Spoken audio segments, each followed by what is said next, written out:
Hey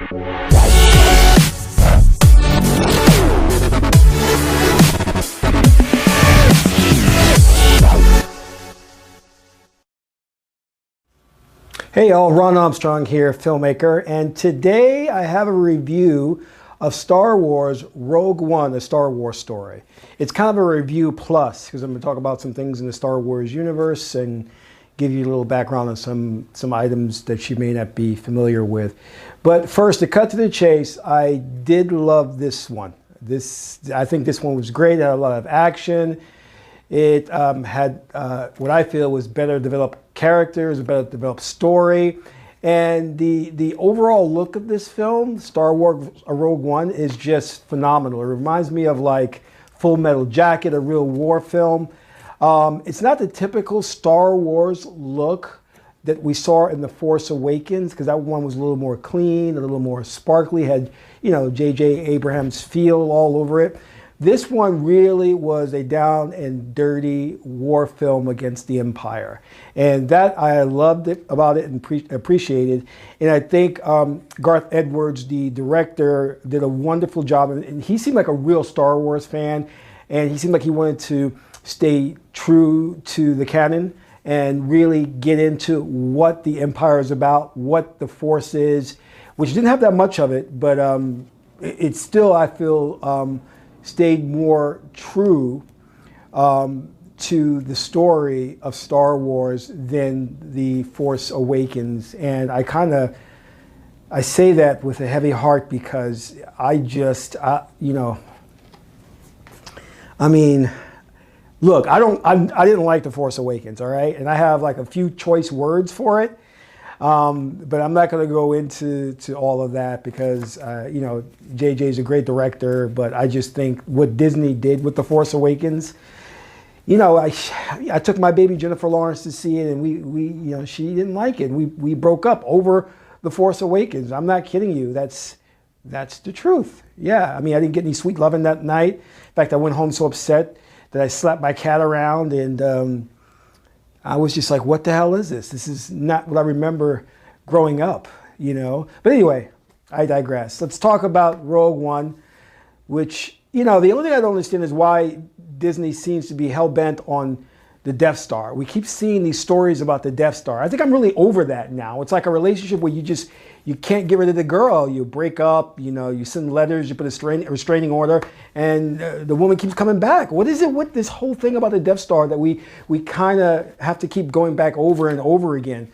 Now in this one, I don't want to give too much away, so this is kind of a minor spoiler alert, that they do kind of explain the exhaust pipe, why there is an exhaust pipe in this phenomenal machine. And so it was basically put there, you know, by, you know, a rebel sympathizer, which is the main character, Jyn Erso. Her father actually is the designer of the Death Star, and again, the Rebel Alliance sympathizer. So he puts this flaw in the Death Star. And that really explains a lot, because, you know, I'm wondering, like, why the hell do they keep building this damn thing and putting the exhaust pipe in there where it's so easy to destroy? You know, you got to, like, figure this out. I'm like, what's wrong with you people? Isn't the Empire don't have any brains? I know the stormtroopers don't have aim, but does the generals in the Empire really figure this out? Hey, let's cover this damn hole, you know? But anyway, going back to Rogue One, you know, Jyn Erso's character, played by Felicity Jones, I mean, her character is so darn weird because she's neither like male or female. You know, you can look at the character, there's no femininity about her, and there's not even like, the thing I was going to say, she's like a tomboy, but she's not even a tomboy. And you know, this goes back to, I think, them trying to, I don't know who Disney's trying to market to. They market, you see these commercials where they're marketing to young girls, but I really don't know if the girls are going to go for this, you know. And the character, to me, needs to be one or the other. She's a woman who's very strong and empowered, or it's a male character. But this gender neutral character is confusing, and it doesn't work well, and it's just odd, man. It freaked me out in the film, and I didn't really get it, and I didn't think her character was developed enough. You know, I thought they should have really There were no character arcs. She's kind of was very stale in a way. But anyway, moving forward, we've got Donnie Yen. Donnie Yen was great. He was this guy, kind of like this guru who knew about the Force, but he wasn't a Jedi. And also, there's no Jedis in this film, so be prepared for that. So there's no really great lightsaber duels and all that, which is a staple of Star Wars movies. So Donnie Yen, I felt was, oh, let's have an Asian guy in the film, but not only that, let's have him do martial arts, you know? So I like the fact that they got Donnie Yen. He's awesome, kick-ass martial artist, but it's also sad to see that you just can't have an Asian actor in the film. You know what I mean? It's like, why can't he just act? Why does he have to do martial arts, you know? Although the martial arts scenes kick butt, you know? And then you had Forrest Whitaker, who played Saw Gerrera, and he's this guy, this mystic, and he branched off the rebellion, started his own rebellion. And you know what? I don't even think I talked about this story. Well, the story is that Jyn Erso's father was reluctantly pulled into the Empire to design the Death Star. And as I said before, he created a flaw in the Death Star because he hated the Empire so much.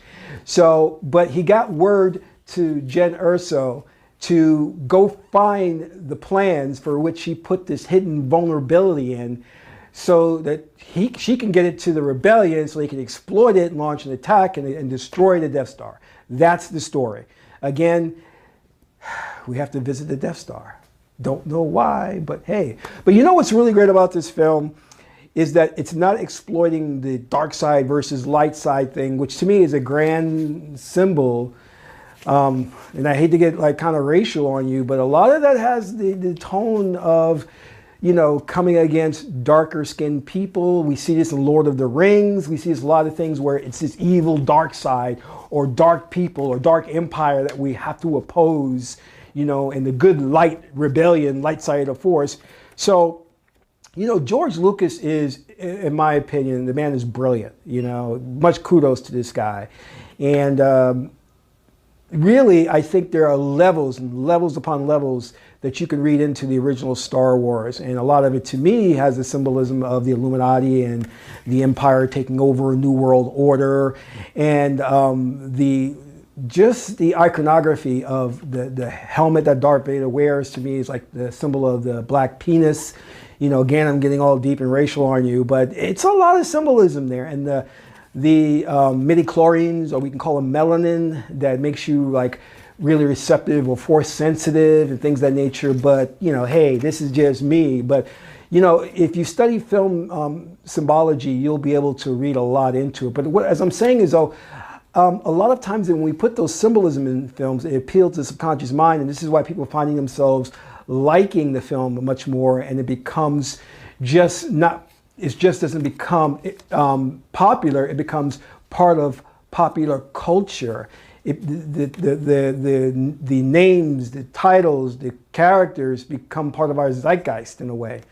So because of that layer upon layer of symbolism, and this is why George Lucas, when he was doing Star Wars, he relied heavily upon Joseph Campbell's A Hero's Journey to model the archetype for Luke Skywalker, Han Solo, Obi-Wan Kenobi, the Wise Man, and even goes back to the tarot deck. So, you know, all of it is encompassed in the development of the story that George Lucas originally did.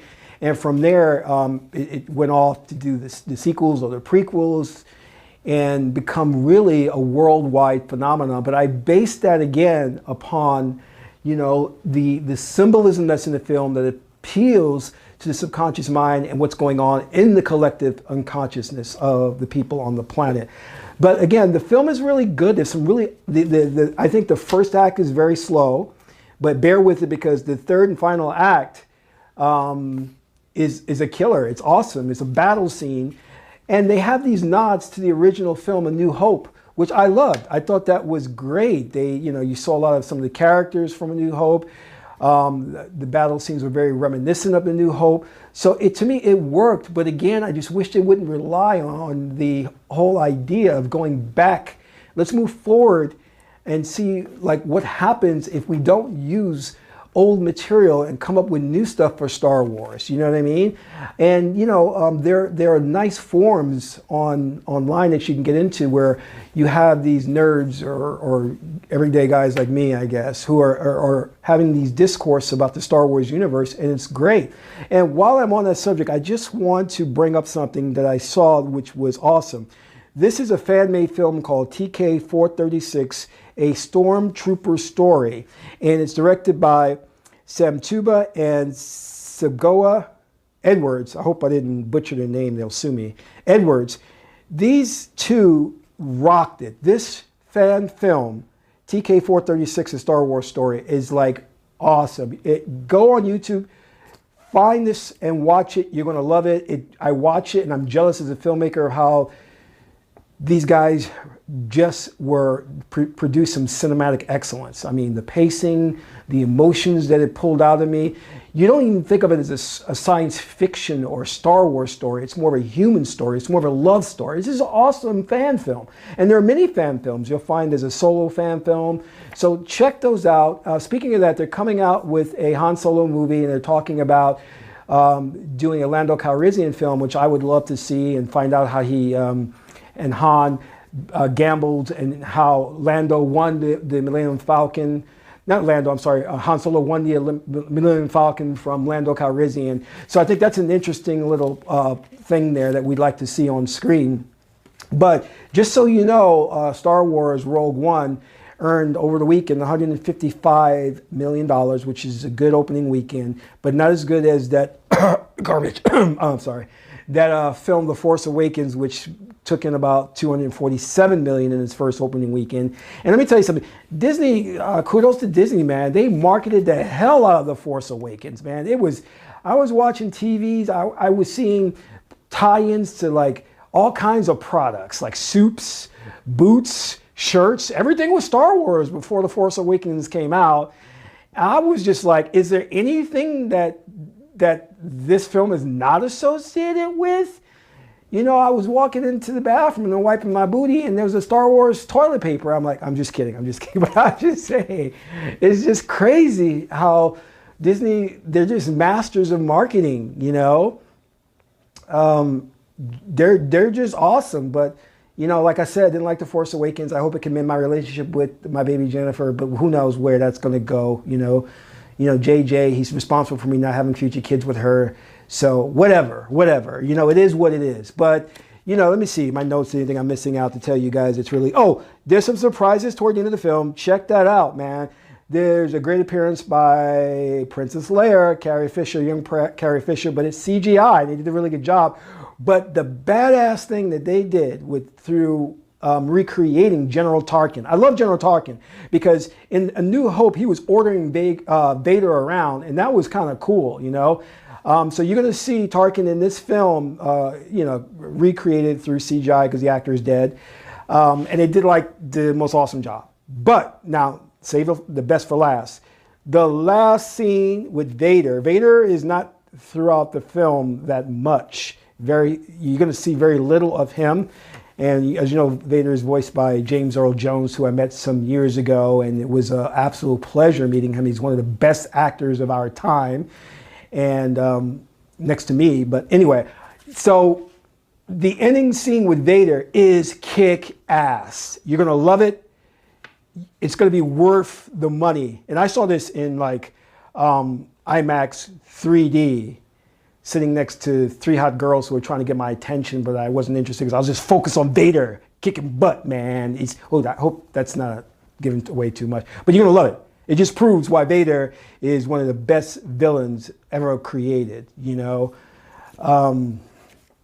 So my recommendation is check the film out.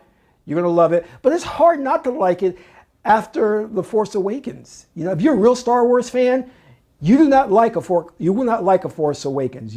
That is something you won't like, you know. And these guys, I got into a discourse online talking to some of these guys about The Force Awakens, these nerds who got all upset with me because I made a couple of comments, and now they're trolling me. They won't stop. These Star Wars guys are difficult. They're not as bad as the Trekkies. Don't piss off the Trekkies. Your life will be pure hell. But the Star Wars guys, they need to really get a life and leave me alone. So dudes, like, wake up. It's not that serious. You get a life, get a girlfriend, do something, you know, stop trolling me, all right? Sorry, Darth Maul sucked, okay? All right, I didn't like him. So I don't care what your opinion is. It's my opinion. Don't, like, get all upset and butthurt over it, whatever. So anyway, so check this movie out. I think it's going to do well. Like, I didn't rent A Force Awakens. I didn't purchase it. I didn't rent it from Amazon or Netflix or whatever. I didn't purchase it, and I will not watch that film again, ever again.